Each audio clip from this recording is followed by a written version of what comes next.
Peace and beautiful souls. My name is Zènōbïã, and I want to help you to break free, to see and be that person you can dream to be.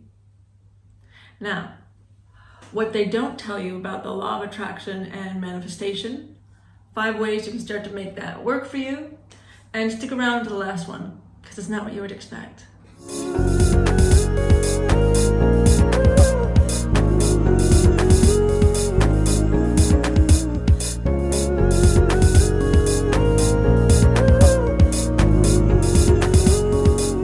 Have you ever wondered why certain things aren't manifesting for you? You throw every technique you know at it, and it's still not coming into fruition. You know about vibration, you know about frequency, you know about alignment, you know about like attracting like, you know about scripting, and yet you keep putting more into it and continue getting a return of what you do not want. This is something that many people have experienced. For one, it's oftentimes people who are incredibly sensitive or empathic have a harder time manifesting, as they have taken on so much, and so there's a lot of windy ways in which we may have to release that. And that's part of the healing of this time and part of what we're being led to do.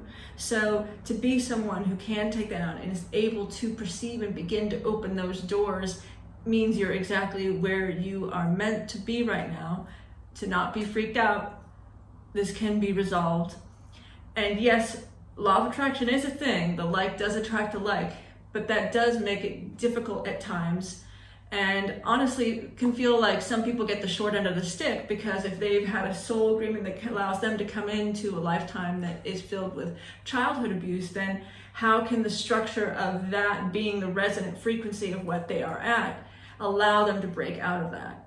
And so, though, here I am not writing the rules of how this works, but attempting to want to be another energy that can transmute and heal and open, know that I also too need to look at all my own shadow and all my own blind spots. And that's one of the things that we're going to get into here. So maybe you've tried all the healing, all the clearing, all the positive redirection and focuses, and yet you still feel like there's patterns emerging that are not allowing you to break out of into a different storyline. And that is something that can be complex in that it doesn't always revolve around one place. So for instance, you're like, oh, I've done this clearing, I've done the child work, I've done this, why is this still happening? And there can be several different reasons for that. Another big thing that can sneak up on you when you're on the healing and spiritual path is called spiritual bypassing. And what that is what it sounds like, which is to cut off and avoid what is more difficult, and sort of just try to just force the visage on what is only positive. So it doesn't matter that this is happening because I'm being positive, and I'm being positive, but I'm being positive.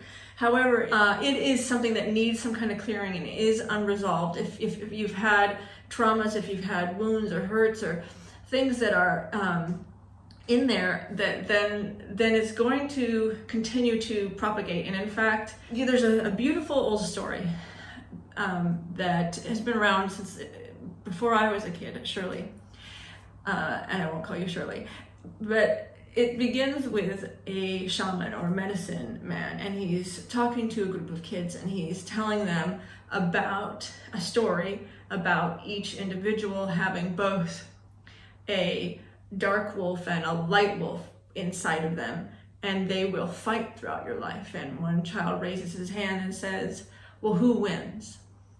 And he says, whichever one you feed.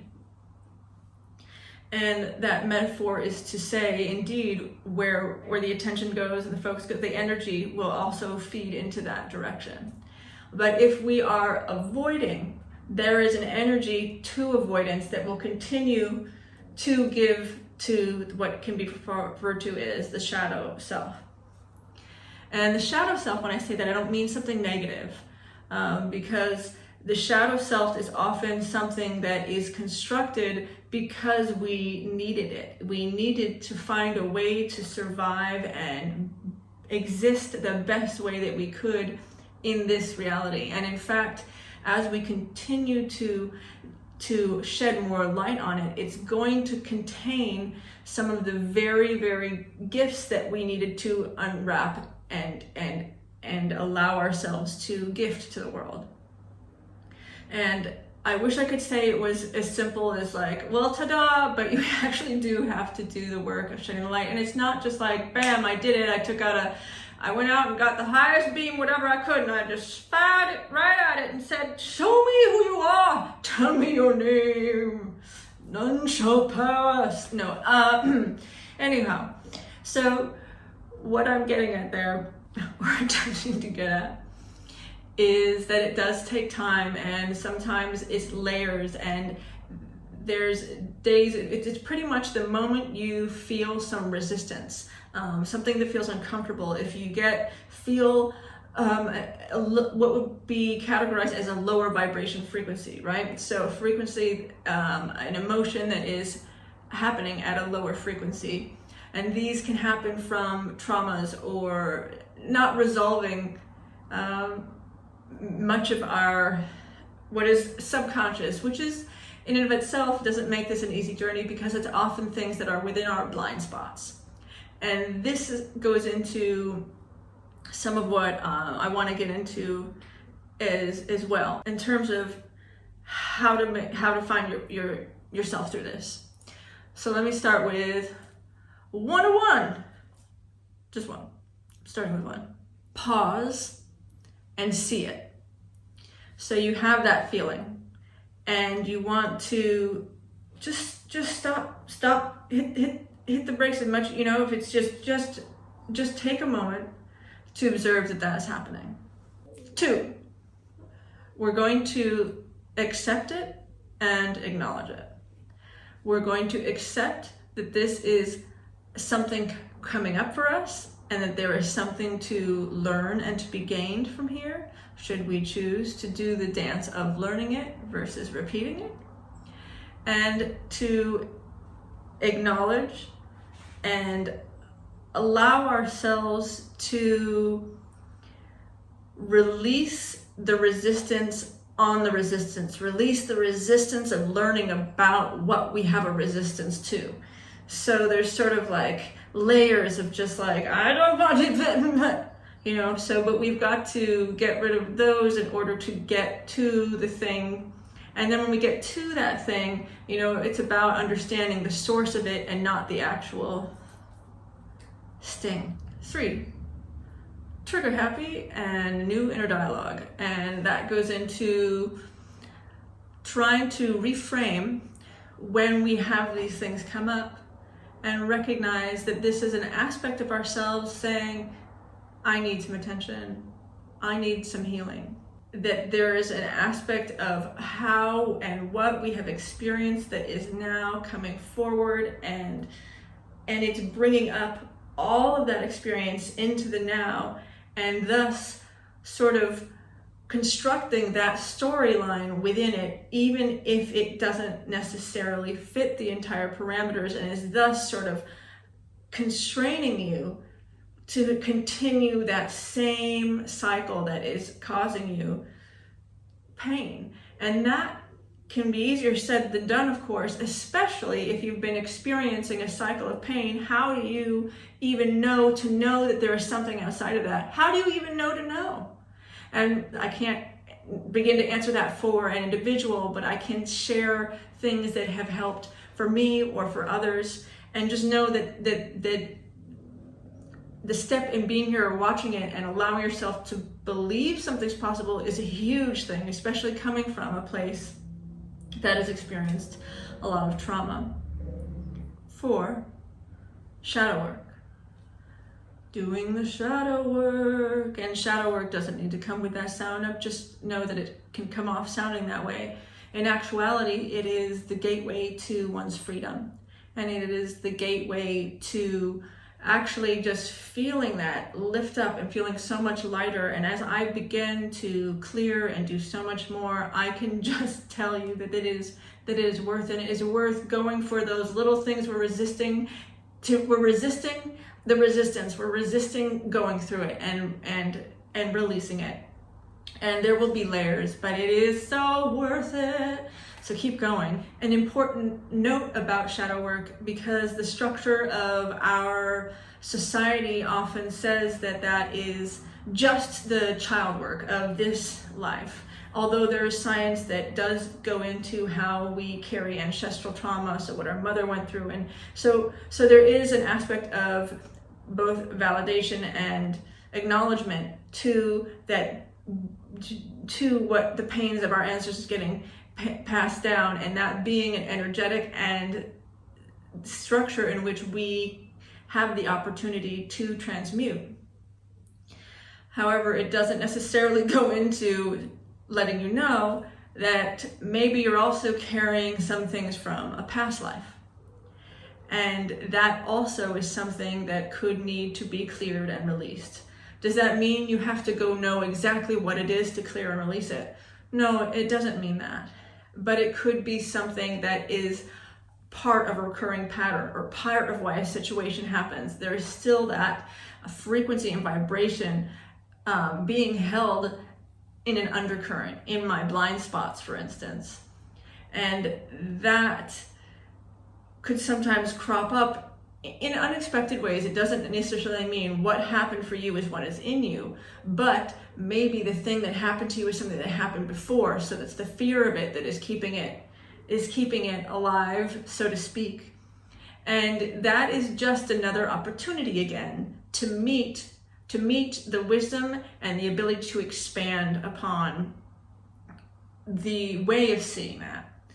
Shadow work is something huge. I think it's something that we'll be hearing and seeing more about it, because I think it's something that we're all getting called to. So if you're here, if you're a light worker, if you're a starseed, if you're a sensitive, if you're an empath, you just felt called to be here, we love you. Thank you for being here. And just know that this is a time at which more things will come up. So if you feel like, I just did all this work and then what is all this happening? Well, this is an opportunity for us to continue to expand and to grow. And this gets into my next one, but yes, jump into it. So 5 would be to stop using the law of attraction against yourself.